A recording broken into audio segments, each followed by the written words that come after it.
Chaque être humain se trouve, au cours de sa vie, face à des décisions qu'il considère comme décisives, soit dans sa vie personnelle, soit dans le domaine de la conduite publique. Il se demande alors quoi faire dans de telles situations. Parfois, il s'agit de questions comme « Y a-t-il des écarts trop grands entre nous ? Faut-il se marier ou ne pas se marier ? Un couple marié ne s'entend plus, lui ne se sent plus bien avec elle, ou elle ne se sent plus bien avec lui, les choses ne fonctionnent pas, faut-il divorcer ou non ? Un enfant manque de discipline, le parent se dit « je lui ai parlé 20 fois, rien n'aide, peut-être est-il temps de le frapper ?» Il y a aussi des questions qui touchent à la vie personnelle de l'homme, par exemple au travail. Il est très préoccupé et inquiet. Cela fait des dizaines d'années qu'il travaille au même endroit, d'autres ont été promus, et maintenant il y a une compétition pour un poste précis, mais lui n'est pas promu. Comment doit-il faire face à cette situation? Faire plus d'efforts, aller parler, s'investir moins? Que doit-il faire? Il existe également des questions qui concernent le public. En temps de guerre, faut-il avoir pitié de l'ennemi ou ne pas avoir pitié de l'ennemi? Où sont les limites de la conscience morale? Ce sont de grandes questions. La nature de l'homme est telle que l'intellect humain tend vers l'extrême, et puisqu'il tend vers l'extrême, il est aussi sujet à l'erreur. Il est difficile pour l'homme de trouver le juste équilibre, le point médian qui combine les deux extrêmes et permet d'atteindre la vérité, de savoir viser juste. Lorsqu'une personne hésite, son esprit penche soit entièrement dans un sens, soit entièrement dans l'autre, et on le voit clairement dans le monde. Dans l'éducation des enfants, certains adoptent une approche selon laquelle, pour la moindre chose, il faut lever la main et frapper l'enfant, car ils pensent que c'est ainsi qu'on doit éduquer. D'autres tombent dans l'extrême opposé. Il est interdit de lever la main sur un enfant, même une petite tape, jamais, en aucune circonstance. Dans les guerres aussi, certains pensent qu'il faut avoir pitié de l'ennemi, au point que l'ennemi lui-même finit par se retourner et assassiner celui qui a eu pitié de lui. D'autres, à l'inverse, deviennent cruels. Il existe dans le monde des approches très différentes. L'homme se demande alors « Comment saurais-je quel est le point de vérité ? Qui pourra diriger ma vie de manière correcte, afin que je sache que je marche sur une bonne voie, une voie droite ? Et, plus largement, qui est l'homme capable d'assumer la responsabilité de lui-même et de dire « Ma décision est réellement équilibrée, c'est la bonne décision, c'est la décision vraie ». Car lorsqu'un homme affirme cela, un autre dira exactement le contraire. C'est une question qui touche aussi à la gestion de la vie personnelle. L'homme souhaite être très spirituel. D'un autre côté, il a un corps qui désire aussi la matérialité et ce monde-ci. Qu'est-ce qu'il faut placer au centre? L'âme ou le corps? La spiritualité ou la matérialité?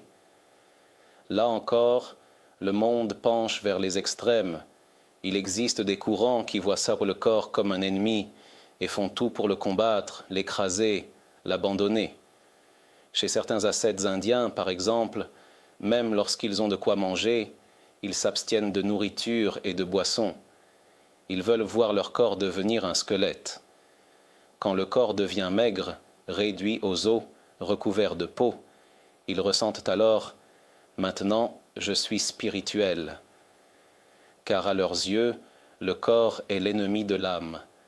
Plus tu diminues le corps et le détruis, plus tu deviens spirituel. Et il existe une approche extrême à l'opposé, comme dans la culture occidentale, où la matière, le corps, les désirs et les pulsions sont le centre même de la vie, et où il faut tout poursuivre et investir tous les efforts uniquement pour satisfaire les besoins du corps. Là encore, l'homme se tient hésitant et se demande quel est le juste équilibre, où est la voie du juste milieu. Le roi Salomon dit Proverbe 10, 11. L'enseignement du sage est une source de vie pour se détourner des pièges de la mort. Le sens simple est le suivant. Lorsqu'un homme est dans le doute, qu'il s'approche d'un sage qui comprend les choses, et il saura que l'enseignement du sage est une source de vie. Qu'est-ce qu'une source de vie? En général, lorsqu'on parle de source, on parle de source d'eau. Une source jaillissante est appelée une source d'eau. Mais ici, il s'agit d'une source qui ne fait pas jaillir de l'eau, mais la vie. Une source dont, si tu y puises, tu vis et tu te sens bien.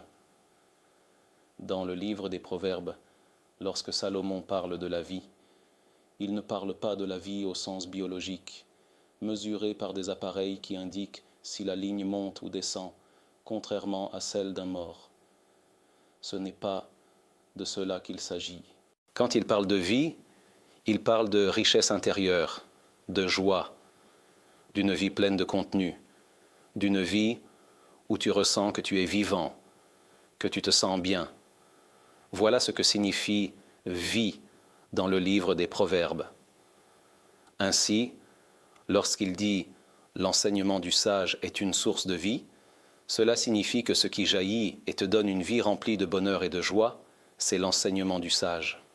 Dans le sens simple, un sage est quelqu'un qui étudie la Torah, mais en profondeur, cela fait référence au Saint béni soit-il, qui est la source de toute sagesse et dont la Torah est la source de la vie, pour se détourner des pièges de la mort.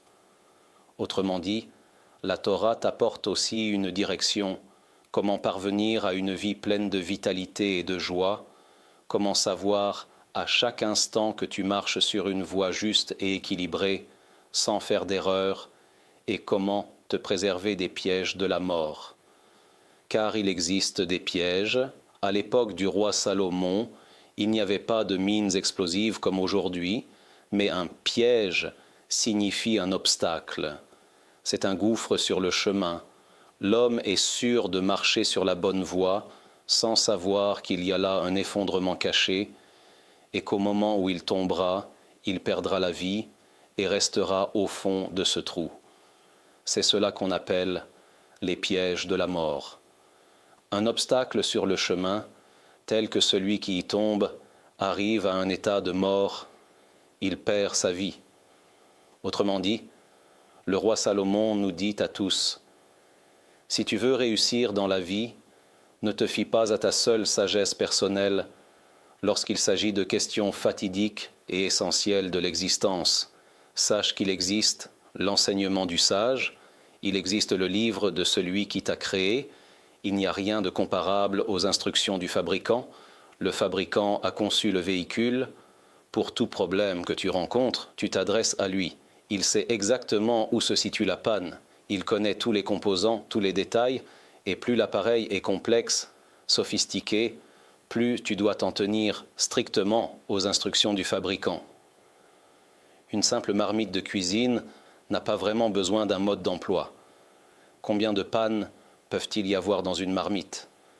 Mais si c'est un ustensile plus complexe, avec des joints, un système de pression, alors il faut apprendre comment l'utiliser correctement. Et s'il s'agit d'un appareil gigantesque dont l'explosion pourrait affecter toute une ville, alors la responsabilité est bien plus grande. Il faut aborder la question avec beaucoup plus de sérieux. La vie humaine, notre vie, la responsabilité que chaque homme porte sur sa propre existence est au-dessus de tout. Et le roi Salomon dit, « Tu peux atteindre un état où tu disposes d'une source de vie, une source jaillissante. Il te suffit de l'utiliser, de t'en approcher et d'y puiser. Elle est à ta portée. Tu recevras de cette prophétie, de la source de vie, une vie bonne, et elle te sauvera aussi de l'échec dans des domaines qui relèvent des pièges de la mort. Prenons un exemple parmi ceux que nous avons mentionnés plus haut.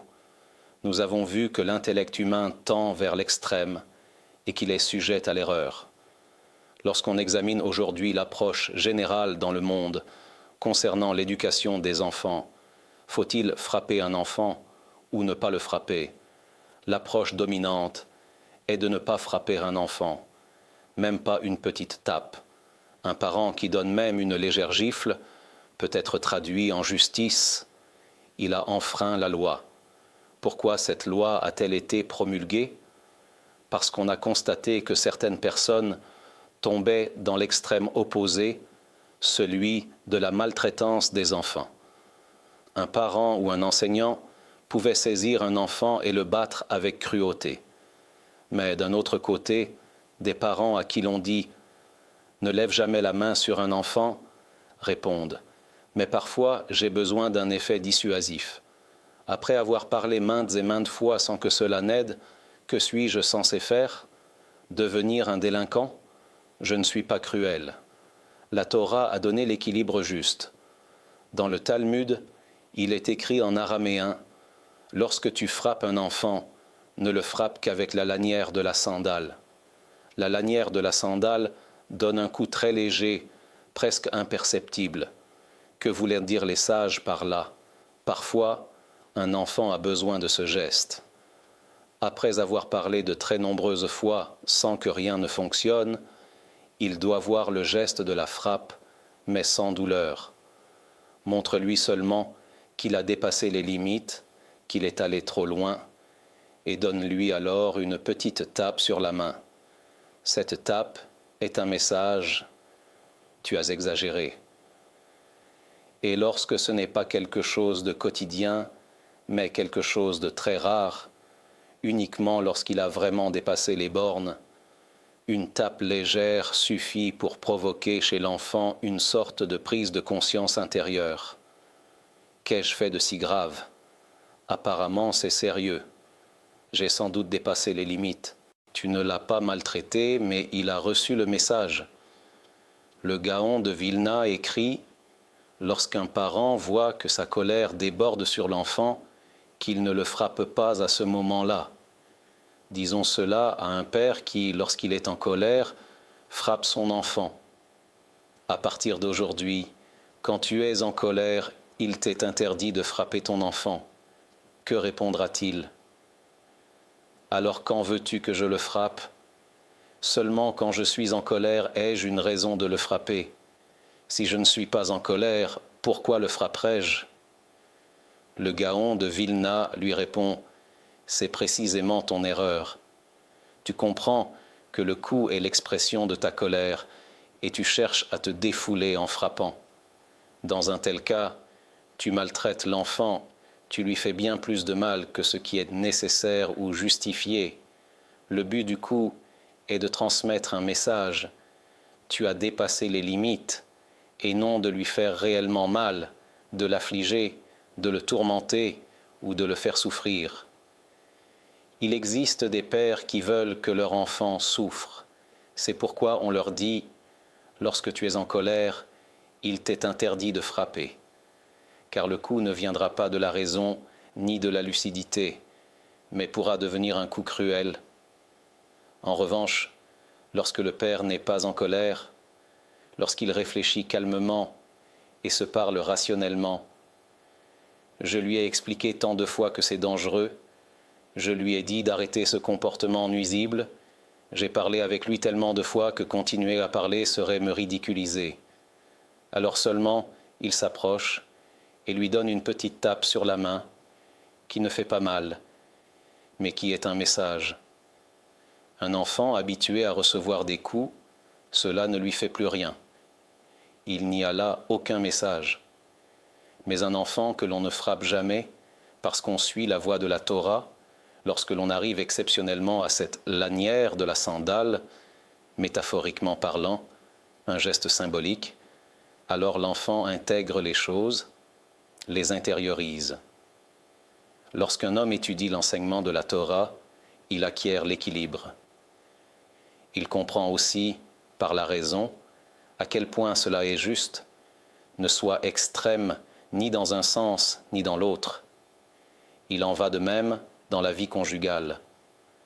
Nous avons déjà mentionné dans un des cours cette question très courante, particulièrement chez les jeunes hommes et les jeunes femmes qui se fréquentent et se rapprochent d'une décision. Faut-il se marier ou non? L'un des grands dilemmes est le suivant. Dois-je me marier avec quelqu'un qui me ressemble beaucoup dans le caractère, ou avec quelqu'un dont le caractère est à l'opposé du mien, afin qu'il me complète? Une personne calme doit-elle épouser une personne très dynamique pour être complétée? Ou bien une personne calme, afin que les deux soient calmes? Une personne dynamique doit-elle être avec quelqu'un d'aussi dynamique pour que toute la maison soit en mouvement permanent? Ou faut-il que l'un équilibre l'autre par son calme?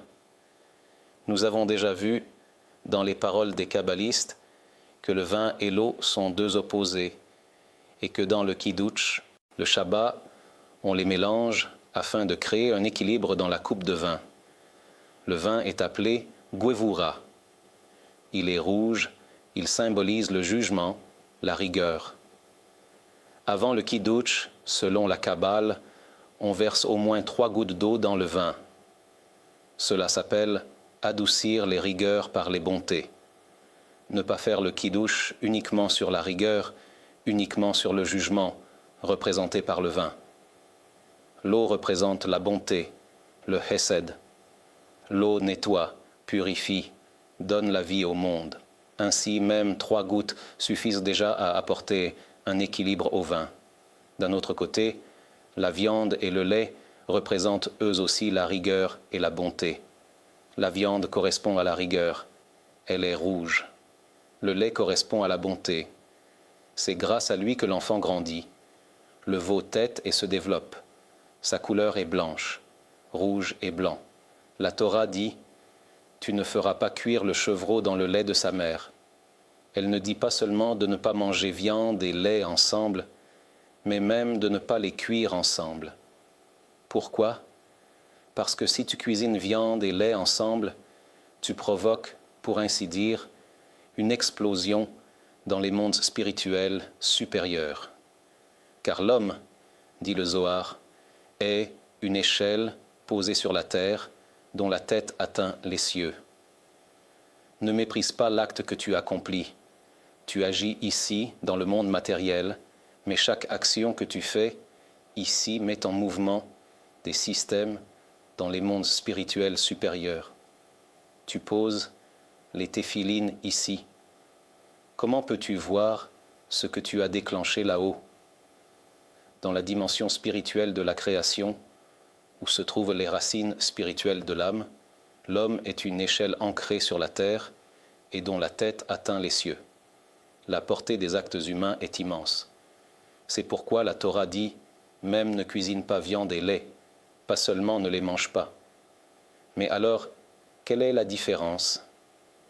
Tu dis que viande et lait sont rigueur et bonté, et pourtant pour le vin et l'eau, tu dis que c'est bien de les mélanger.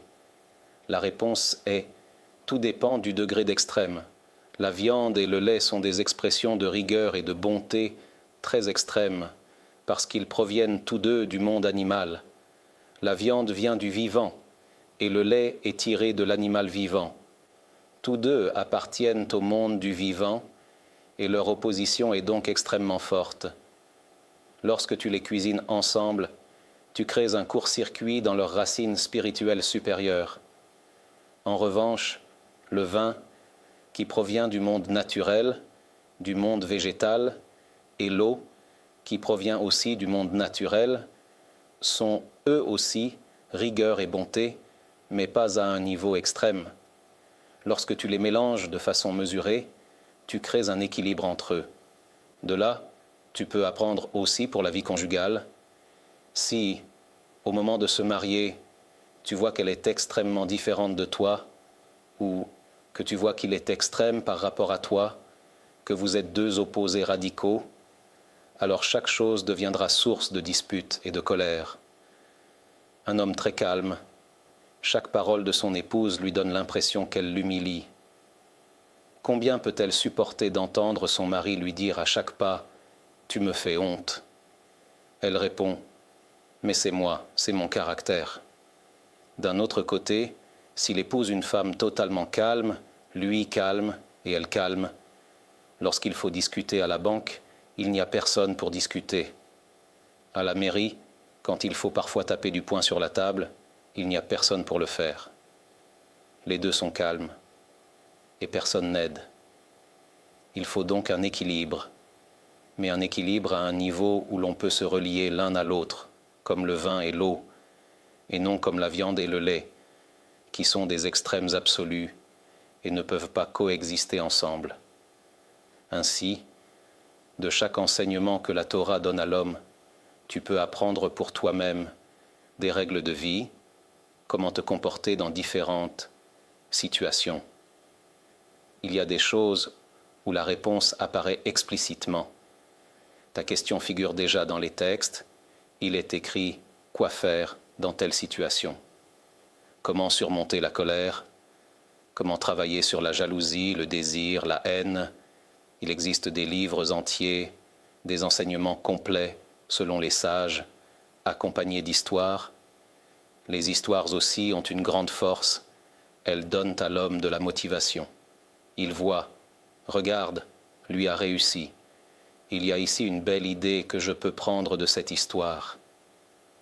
C'est aussi pour cela que l'on raconte des histoires de justes, pas pour glorifier en disant « lui était comme ça, l'autre était comme ça, bon, lui c'est lui, quel rapport avec moi ?» Le but de raconter les histoires des justes est que nous apprenions de leurs actes. Regarde ce grand homme, lui aussi est né bébé, comme nous. Il ne savait pas marcher mieux que nous. Pourtant, vois combien de Torah il connaissait. Pourquoi? Parce qu'il a consacré du temps. Alors il a appris. Moi aussi, je veux. Il n'est pas né avec un caractère parfait, sans colère, uniquement bienveillant. Lui aussi est né avec de mauvais traits de caractère. Il a lutté avec eux. Et regarde à quel niveau de perfection il est parvenu. Quand on parle des histoires des grands d'Israël, de leur sensibilité à autrui, de leur raffinement, des niveaux qu'ils ont atteints, de leur persévérance dans l'étude de la Torah, ce n'est pas pour les mettre sur un piédestal inaccessible. C'est pour nous enseigner que cela est à portée de main, qu'il est possible d'y parvenir. C'est pourquoi le rabbi de Kotsk écrit que lorsqu'on raconte des histoires sur les grands d'Israël, il ne faut pas se concentrer uniquement sur leur âge de 80 ans en disant « Regarde à quel niveau il est arrivé ». Il faut raconter aussi quand il avait 15 ans, combien c'était difficile pour lui, où il en était, avec quoi il se battait. Car le but est d'apprendre de lui que lui aussi a fait des erreurs, lui aussi a échoué. Et malgré tout, il s'est efforcé, il a peiné, il a travaillé jusqu'à atteindre les niveaux élevés auxquels il est parvenu.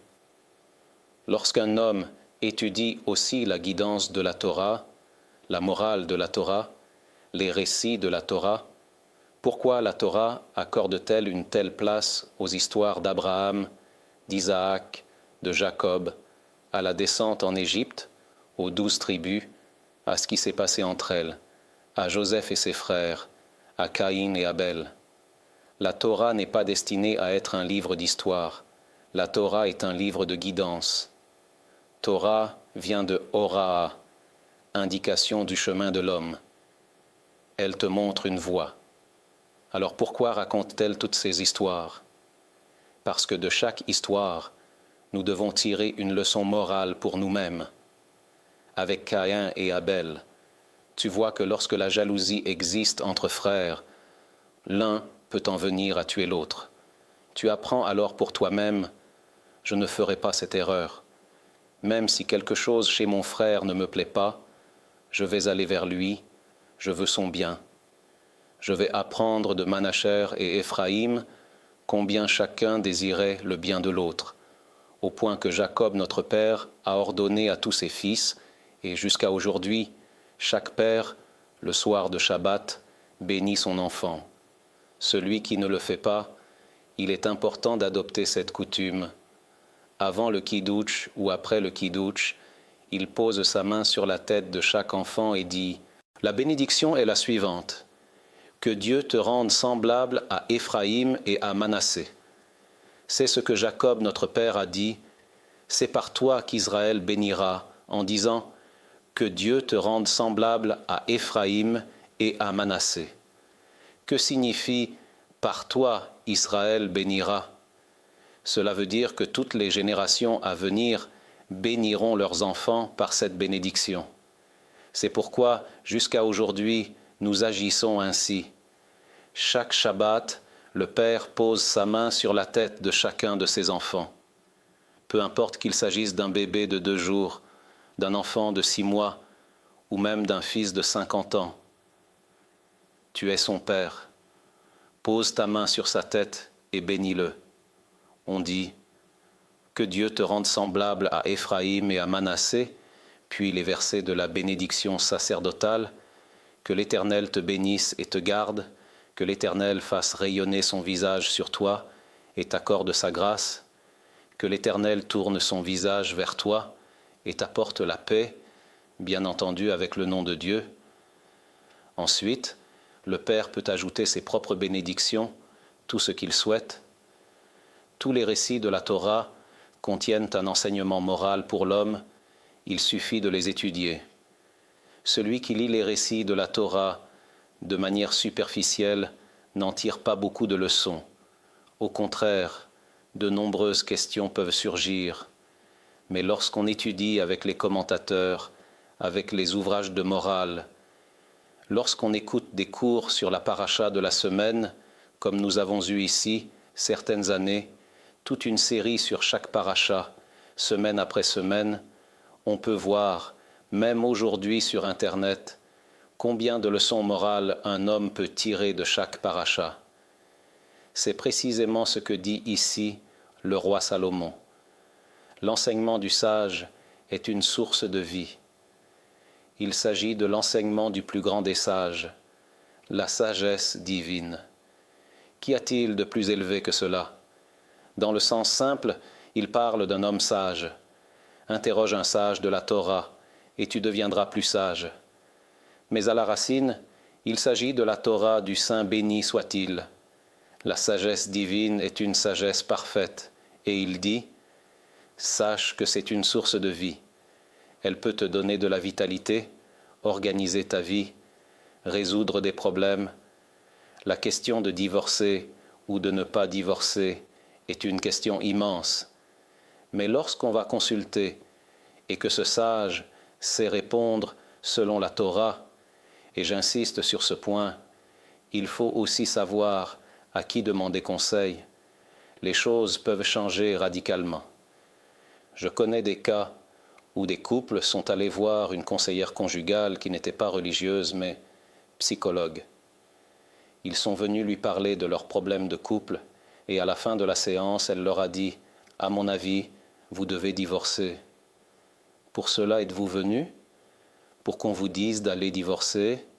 Ils sont ensuite allés voir d'autres personnes, ont reçu une vraie guidance, ont retrouvé le droit chemin, se sont arrangés. Plus tard, ils ont raconté que s'il avait écouté cette première conseillère, où serait-il aujourd'hui?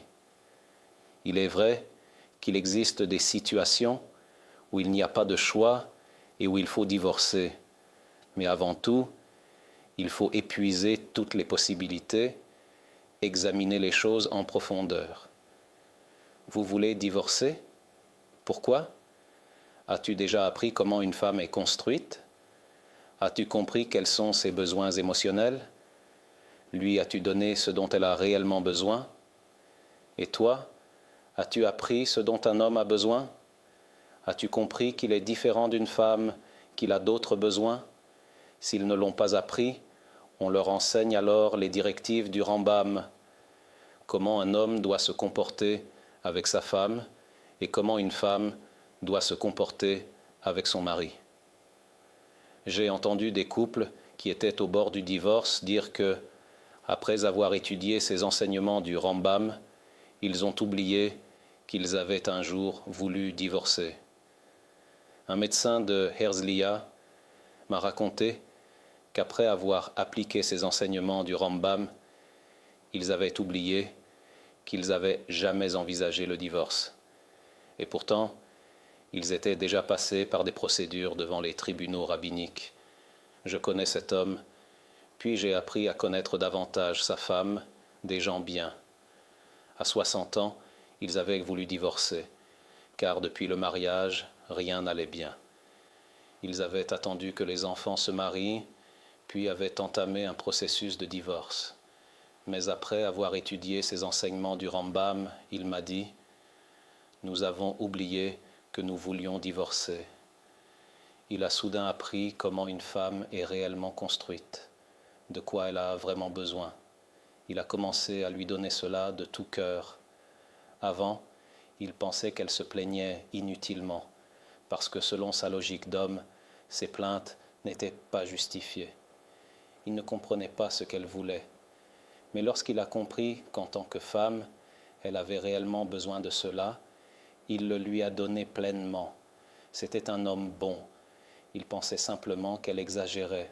Et la même chose dans l'autre sens, de sa part à elle. Cela mériterait une conférence entière que nous avons d'ailleurs donnée ici, et cela apparaît aussi dans le livre « Le guide pour un mariage heureux » où les directives pour chaque côté sont développées en détail. Mais tu vois que lorsque tu reçois une vraie guidance, la vie change pour le mieux. Il en va de même pour des questions plus publiques, comme l'exemple que nous avons mentionné. Faut-il avoir pitié de l'ennemi ou non? Les sages disent « Celui qui a pitié des cruels finira par être cruel envers les compatissants. » Autrement dit, il est vrai que tu as une conscience et un bon cœur, et tu entends tous les discours progressistes qui t'expliquent combien il faut avoir pitié des autres, mais tu dois savoir qu'il existe une Torah. Parfois, à force d'entendre des lavages de cerveau venant de personnes occupant des postes clés, elles-mêmes déjà conditionnées idéologiquement, le public commence à se troubler. Même les soldats ne savent plus. Suis-je dans le juste ou non dans ce que je fais? D'un côté, je comprends que je protège mon peuple. De l'autre, on me dit que je me comporte mal ici, et cela fait chuter le moral. Mais lorsqu'on sait qu'il existe une guidance de la Torah, et que la Torah dit qu'en temps de guerre, il faut vaincre, et non pas gérer un conflit, alors les choses deviennent claires. Quelle absurdité que ces termes, une guerre, il faut la gagner, il faut tout faire pour gagner. Celui qui vient pour te tuer, lève-toi et tue-le le premier, nous ont enseigné les sages. Il existe un lieu appelé Netiv Alamed He, nommé ainsi en mémoire de 35 combattants qui étaient partis aider le Gush Etzion. Ils furent attaqués par l'ennemi à l'époque des affrontements avec les Arabes, et tous furent massacrés. Comment les a-t-on découverts? Ils marchaient pourtant en secret. Personne n'aurait dû savoir. Ils ont rencontré un vieux berger. Ils ont hésité, le ligoter, le tuer, le neutraliser. Finalement, l'un d'eux a dit « C'est un vieil homme, ayons pitié de lui ». Ils l'ont laissé et sont partis. Il a immédiatement couru prévenir le village voisin, et les 35 ont tous été massacrés. Pourquoi? Parce qu'ils ont eu pitié de lui. Il faut savoir, il y a des endroits où il faut faire preuve de miséricorde. Notre Torah est une Torah de miséricorde absolue. Mais lorsqu'on change les valeurs, lorsqu'on a pitié des cruels au nom d'une fausse morale, on en arrive à l'inverse de la justice, à l'égard d'autrui, de renoncer, de pardonner. Notre Torah est celle qui a éduqué toute l'humanité. Elle lui a enseigné ce que signifient les relations entre l'homme et son prochain, ce que signifie « tu aimeras ton prochain comme toi-même ». Mais cette même Torah dit aussi « celui qui vient pour te tuer, lève-toi et tue-le le premier. Tu dois te défendre. Ta vie passe avant celle de ton prochain, dit le Talmud. » La Guémara donne un exemple. 2 personnes se trouvent dans le désert. L'un a de l'eau, l'autre n'en a pas. S'ils boivent tous les deux, ils mourront tous les deux. Si un seul boit, il survivra et l'autre mourra. Que doit-on faire dans une telle situation? C'est un dilemme immense. Comment est-il possible de continuer à vivre en voyant l'autre mourir? Mais s'il lui donne à boire, aucun des deux ne survivra. Et celui qui possède l'eau sait que cette quantité lui suffira pour atteindre un lieu habité où il y a de l'eau. C'est une question extrêmement difficile pour l'esprit humain, même lorsqu'il s'agit d'un inconnu, à plus forte raison lorsqu'il s'agit d'un ami proche. Que fait-on dans une telle situation? La Guémara apprend des versets que « ta vie passe avant celle de ton prochain ». Il n'y a aucun sens à ce que les deux boivent et meurent. L'un doit boire et survivre, même si cela lui est douloureux et qu'il voit la situation tragique de son ami. Personne ne souhaite arriver à une telle épreuve, mais il existe des lois. Il existe une Torah qui guide l'homme dans chaque situation. Comment il doit se comporter, comment il doit agir. Celui qui a pitié des cruels finira par être cruel envers les compatissants, disent les sages. C'est-à-dire que tu verras les conséquences de tes actes, des gens bons souffriront parce que tu as eu pitié de ce cruel. Dans la guerre à Gaza, par exemple, ce que le droit international autorisait, certains dirigeants militaires, influencés par une idéologie progressiste, ont dit « non, c'est interdit ». Selon le droit international, il est certes interdit de bombarder un hôpital, mais si l'on tire depuis un hôpital sur ton armée, tu as le droit de riposter vers les sources de tir. Ici, on leur a dit « vous n'avez pas le droit ». Combien de soldats sont morts à cause de cela? Il y a encore beaucoup d'exemples. La liste est longue. Chaque fois que l'on ne suit pas la voie de la Torah et que les hommes inventent leurs propres idées, c'est précisément au nom de l'humanisme, de la compassion et de la bonté de cœur qu'ils commencent à produire des décisions contraires à leur propre peuple, des décisions nuisibles. C'est pourquoi il est aussi si important de ne pas envoyer nos enfants dans des écoles laïques où l'on inculque aux enfants des valeurs opposées à celles des parents qui veulent une tradition, qui veulent que leurs enfants aient des valeurs, même si la maison ne respecte pas le Shabbat, souhaitent malgré tout que leurs enfants reçoivent des valeurs juives équilibrées. Il faut, dès le départ, envoyer les enfants dans des écoles à orientation toranique, pas forcément dans des écoles de type yeshiva si les parents ne sont pas à ce niveau-là, mais au moins dans un cadre où ils recevront réellement des valeurs de la Torah. Quelqu'un qui hésite peut appeler l'organisation Lev Lahim. Il dispose d'équipes de bénévoles qui se déplacent dans chaque foyer intéressé. Ils ont des informations sur toutes les bonnes écoles, de qualité, à différents niveaux, et ils orientent l'enfant selon la situation de la famille. Les parents sont satisfaits, reconnaissants, et bénissent le fait que leurs enfants étudient dans de tels cadres, mais l'enseignement du sage est une source de vie. C'est quelque chose que nous devons prendre comme fondement de notre existence. Il faut savoir qu'il existe une possibilité, un choix pour l'homme, mériter une source de vie, une fontaine jaillissante d'eau vivante. Il y a des choses qui perturbent profondément l'homme sur le plan personnel, au point qu'il ne dort pas la nuit. Et s'il avait en tête quelques phrases courtes et sages des sages, il serait apaisé. Il veut une promotion au travail, il a parlé avec un tel, avec un autre. Il ne sait pas y aller ou ne pas y aller. Il est très inquiet. Dans les prochains jours, il faut donner une réponse. Il ne dort pas la nuit, il arrive au travail épuisé, abattu. Cela lui fait mal, il veut avancer et il y a des concurrents. Mais s'il se souvenait de cette phrase de la Guémara, on te fera asseoir à ta place et ce qui t'est destiné te sera donné. Aucun homme ne touche à ce qui est préparé pour son prochain. On te fera asseoir à ta place. Cela signifie la place qui t'a été fixée du ciel, tu t'y assiéras. Même si d'autres essaient de te prendre cette place, si elle est à toi, personne n'y parviendra.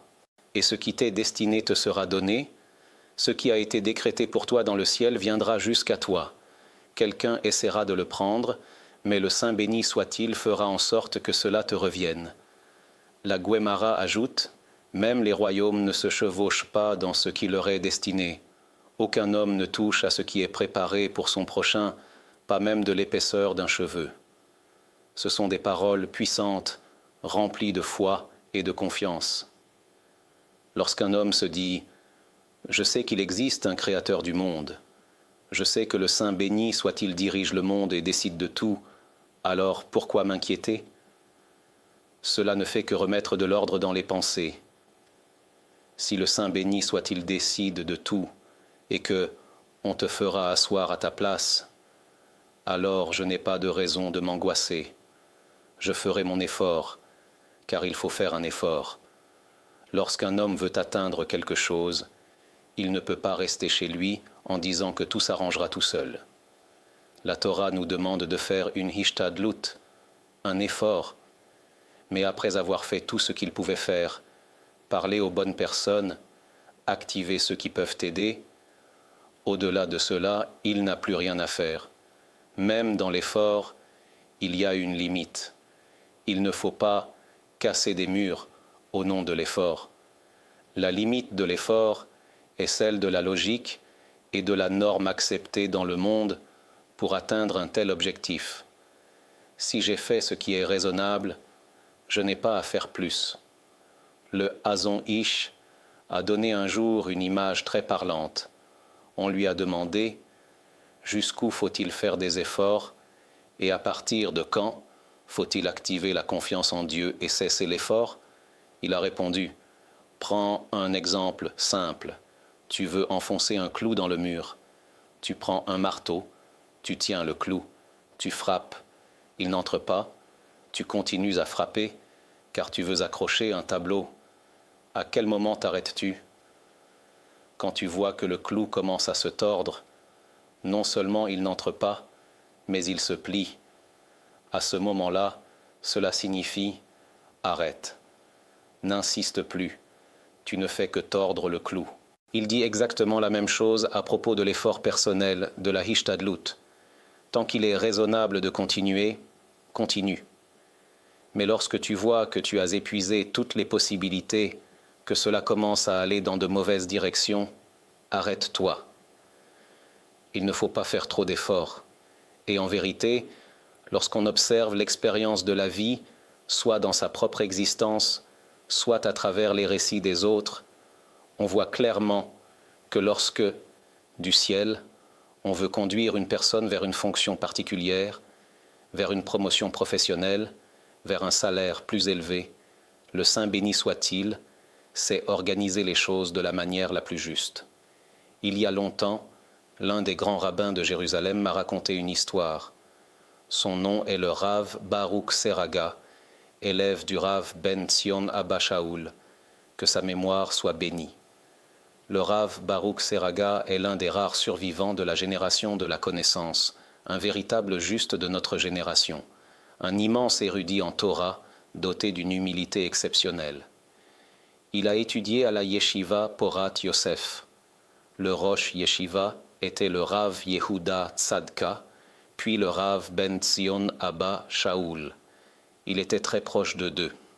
Il a raconté une histoire qui n'est pas connue dans les livres, et justement, il est important de la raconter pour qu'elle soit davantage connue, car il la tenait du Rav Yehuda Tzadka, qui lui-même la tenait des anciens de la génération précédente, lesquels se souvenaient encore de cette histoire.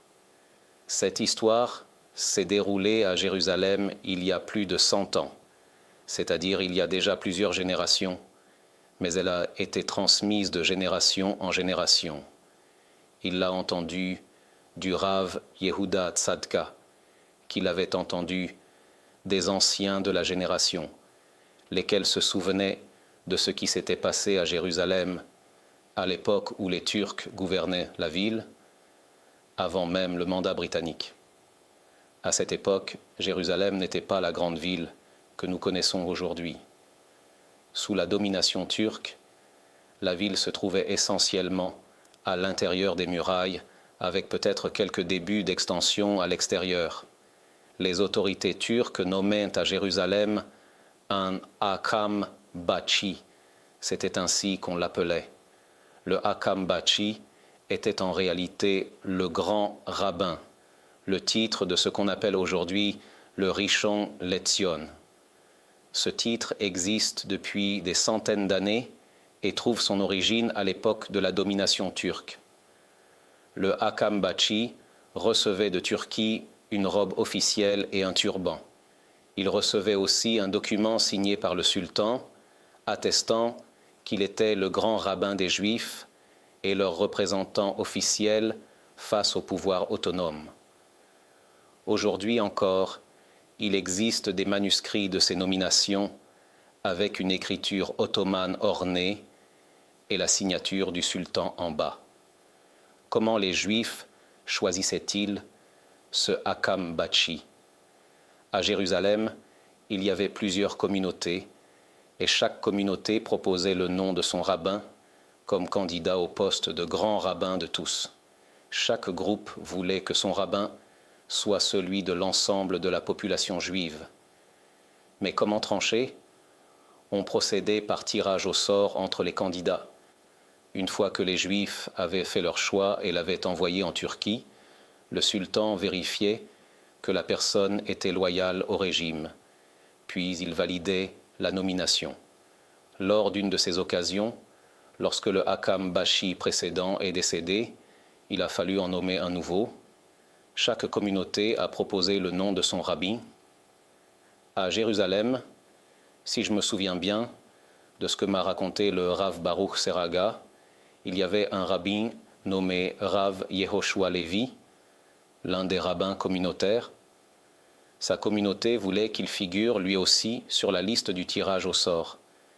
Mais les représentants des autres communautés s'y opposaient. Ils disaient, certes, ce rabbin est un grand érudit, il connaît la Torah, mais c'est un homme très calme, très réservé, très introverti.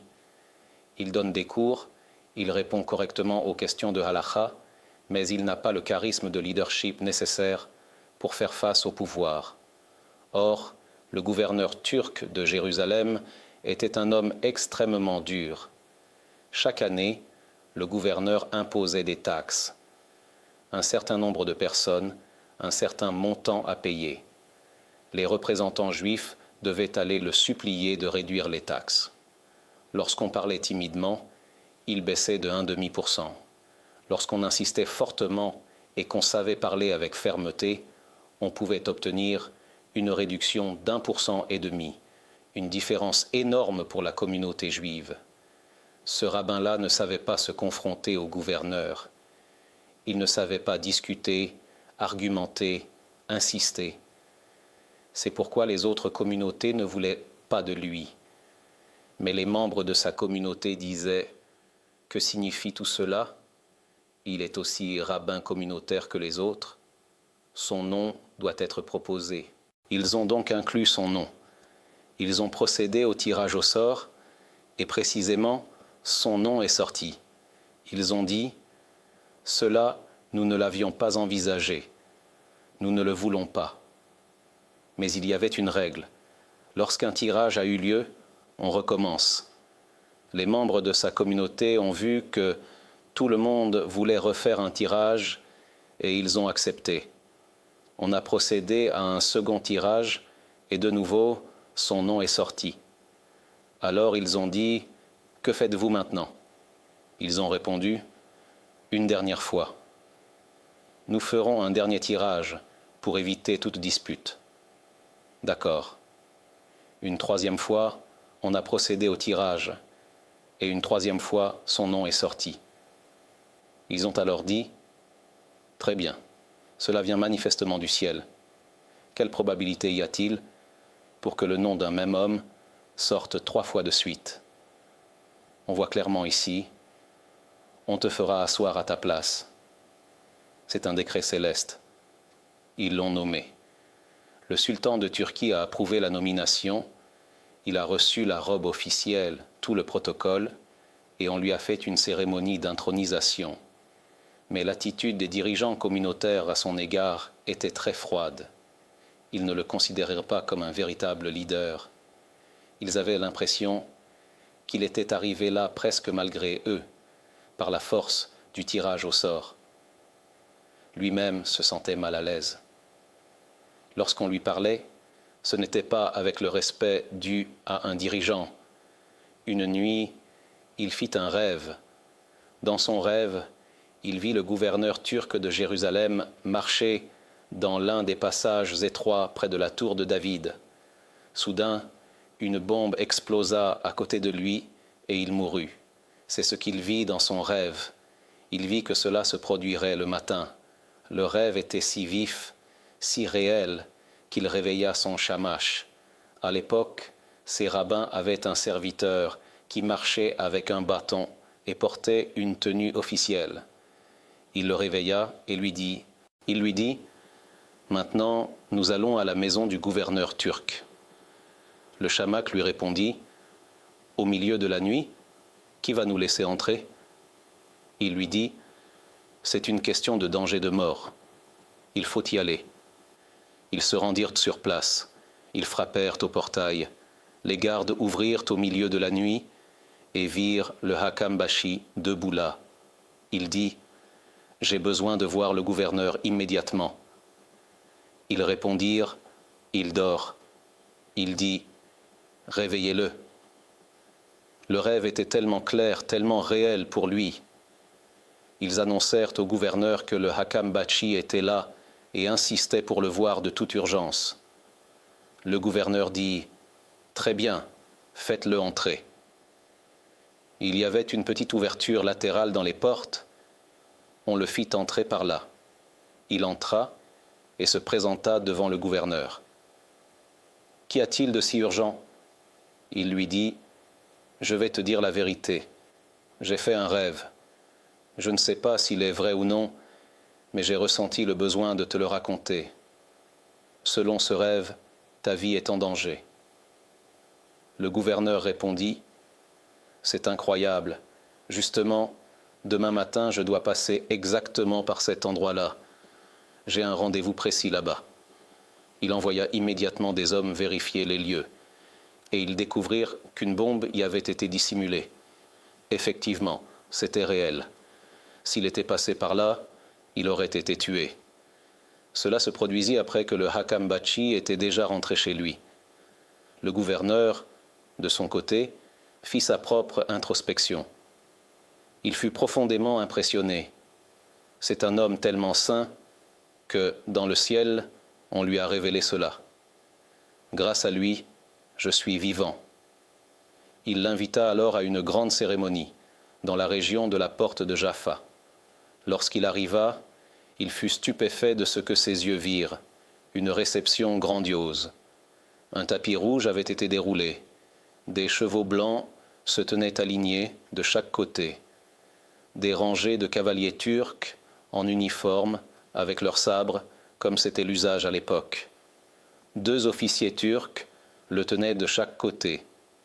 Lui portait la robe du Hakam Bashi. Il le soutenait et avançait avec lui au rythme de la marche officielle. À chaque pas, les soldats sur les côtés dégainaient leurs sabres puis le rengainaient. On entendait ce bruit métallique, ce froissement des lames. Or, c'était un homme âgé, calme, simple, absolument pas fait pour ce genre de cérémonie. Son cœur battait à tout rompre. Il se disait intérieurement « Ce n'est pas pour moi, je ne suis pas fait pour tout cela ». Lorsqu'ils arrivèrent devant le gouverneur, qui était assis sur une estrade entouré de tous ses ministres, les 2 officiers s'arrêtèrent. À cet instant, il s'effondra et perdit connaissance. Le gouverneur bondit immédiatement de son siège pour le rattraper avant qu'il ne tombe. Il le prit dans ses bras et le fit asseoir à côté de lui. Lorsqu'il reprit connaissance, le gouverneur le remercia longuement pour tout l'honneur qu'il lui avait fait et pour lui avoir sauvé la vie. Puis il lui demanda « As-tu besoin de quelque chose ?» Y a-t-il quelque chose que je puisse faire pour toi? Tu m'as sauvé la vie. Et lui, dans sa simplicité, en homme droit et humble, répondit: Si tu pouvais faire en sorte que les chefs des communautés se comportent avec moi de manière plus respectueuse, ils n'acceptent pas le fait que j'ai reçu cette fonction. Le gouverneur entra dans une grande colère. C'est ainsi que l'on traite le grand rabbin? Nous allons régler cela immédiatement. Appelez tous les chefs des communautés. Ils arrivèrent tous. Le gouverneur les réprimanda sévèrement. Pourquoi le traitez-vous ainsi? Pourquoi ce manque de respect? Ils eurent peur de répondre. Alors le rabbin dit: J'ai entendu dire qu'ils prétendent que je ne sais pas bien les représenter face au pouvoir.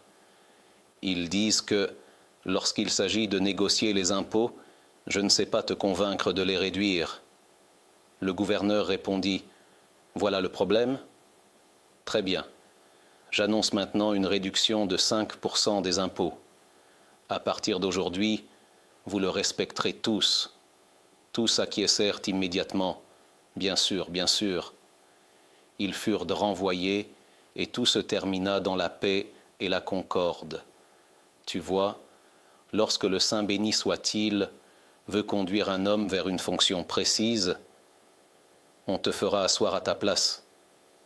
Il organise des tirages au sort, il envoie des rêves. Tout cela n'avait qu'un seul but, que cet homme soit reconnu à sa juste valeur et qu'il occupe la fonction qui lui était destinée. C'est une histoire que le Rav Yehuda Tzadka racontait, transmise par les sages de la génération précédente. Son but était de transmettre un message clair. L'homme ne doit jamais s'inquiéter en disant « Peut-être que je ne serai pas promu, peut-être que quelqu'un va m'empêcher d'avancer dans mon travail. » Personne ne peut t'empêcher d'avancer. Si le Saint béni soit-il décide que cela t'appartient, tu seras promu, tu recevras le poste. À toi de faire ta part d'effort, ton hishtadlut. Disons maintenant quelques mots à propos de Hanouka, car cela est aussi lié à notre sujet. Lorsque l'homme est confronté à un dilemme entre la matière et l'esprit, entre le corps et l'âme, il observe deux extrêmes dans le monde. D'un côté, des cultures qui placent la matière au centre de la vie, comme la culture occidentale.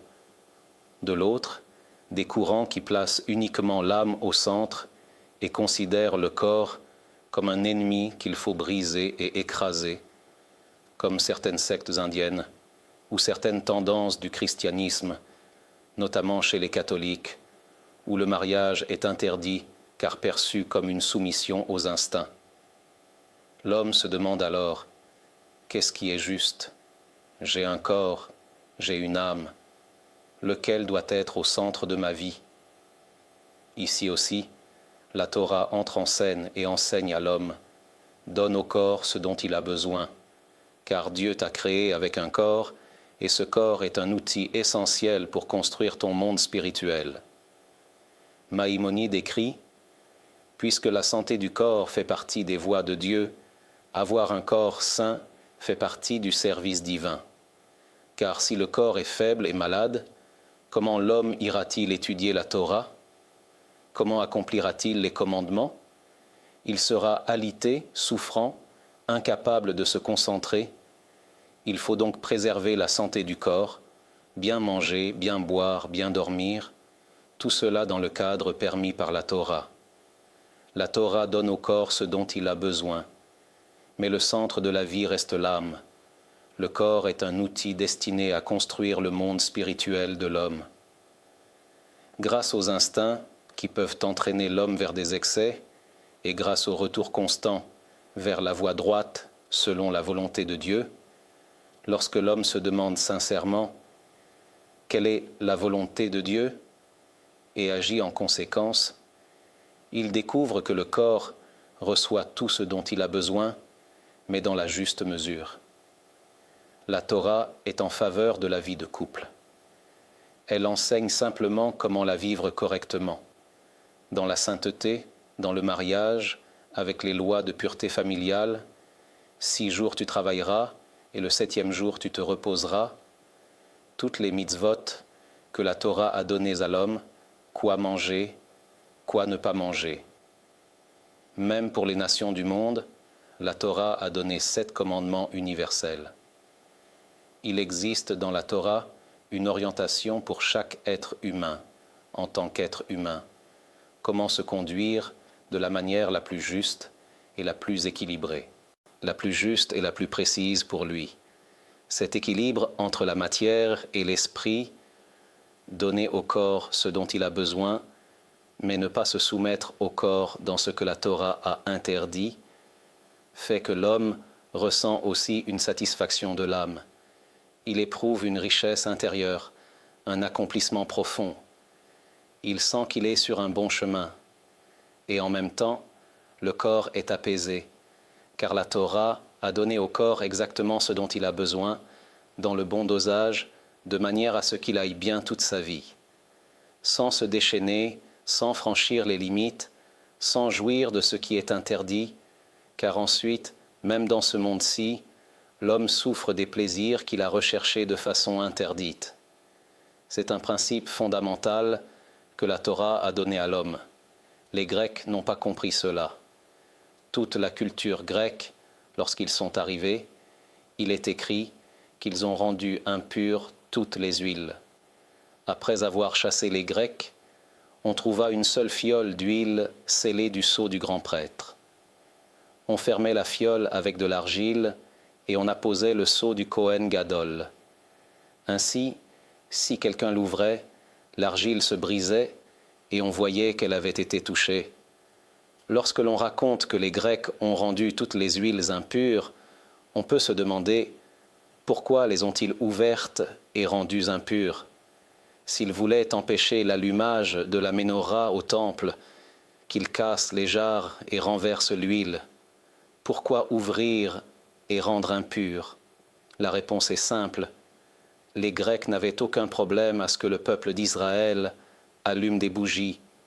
Au contraire, disait-il, c'est beau, une ménorah en or avec de belles flammes, allumée, aucun problème. Mais, disirent les Grecs, nous ne comprenons pas ce que signifie une huile pure ou impure. De l'huile, c'est de l'huile. On peut cuisiner avec, frire avec, éclairer avec, mais dire impur, qu'est-ce que cela veut dire? Le concept de pureté et d'impureté appartient à la dimension spirituelle de la création. Les Grecs n'avaient aucune compréhension de cela. Tu leur dis, il y a un mikvé et il y a l'eau du bain. Ils te répondent, je ne vois aucune différence. C'était là la racine du conflit entre le peuple d'Israël et la culture grecque. La Grèce voyait uniquement la matérialité, une immersion dans la matière, une exagération du côté du corps. Il y a même une allusion dans le mot Yavan, Grèce. Il commence par la lettre Yud, symbole de la sagesse. Tout le monde veut la sagesse, mais lorsque cette sagesse est déformée, comme le progressisme d'aujourd'hui, elle commence en haut et glisse vers le bas, jusqu'au nun final, vers l'abîme, jusqu'au plus bas niveau. À l'inverse, Israël commence aussi par un Yud, mais après viennent Sar et El, un prince de Dieu, et le mot se termine par un Lamed qui s'élève vers le haut. Quand tu marches dans la voie de Dieu, dans la voie de la Torah, tu t'élèves.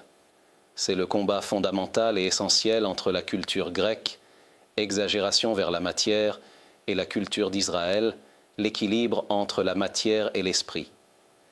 Et alors l'homme gagne, il a ce monde-ci et le monde à venir. Terminons par une halakha importante concernant l'allumage des bougies de Hanouka. Il est vrai que l'on peut allumer les bougies toute la nuit. Mais il est très important que chaque personne fasse un effort pour être chez elle à l'heure de l'allumage, sauf contrainte réelle comme le travail. Le moment idéal pour l'allumage est la sortie des étoiles, Tset HaKokavim, environ 5h05, 5h10, selon la ville où l'on habite. La mitzvah accomplie de la manière la plus parfaite, c'est lorsque chacun allume chez lui, à la sortie des étoiles, avec les enfants et toute la famille présents. On allume avec les bénédictions. Celui qui allume doit avoir plus de bar mitzvah. Parfois, les parents veulent faire plaisir à l'enfant et lui donnent une hanoukia à lui. Chez les Ashkénazes, chaque enfant allume de toute façon, même après la bar mitzvah. Chez les Séfarades, on donne aux enfants, avant la bar mitzvah, de petites hanoukiotes colorées pour les réjouir.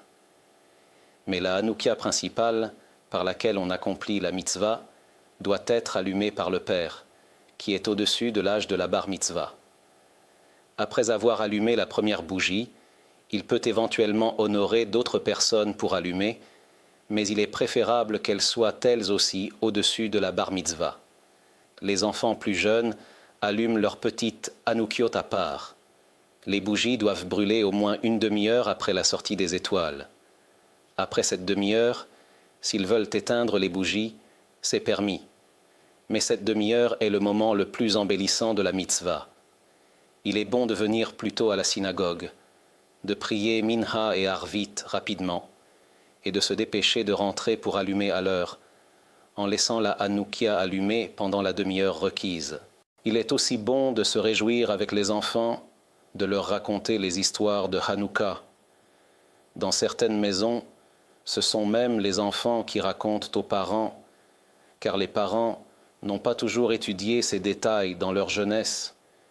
Mais l'essentiel est qu'il y ait ce dialogue autour des miracles de Hanouka, des chants, des merveilles et de la reconnaissance envers Dieu, de même qu'il a accompli des miracles pour nos ancêtres, qu'il en accomplisse aussi pour nous, avec l'aide de Dieu. Puissions-nous mériter de voir la délivrance d'Israël rapidement de nos jours. Amen.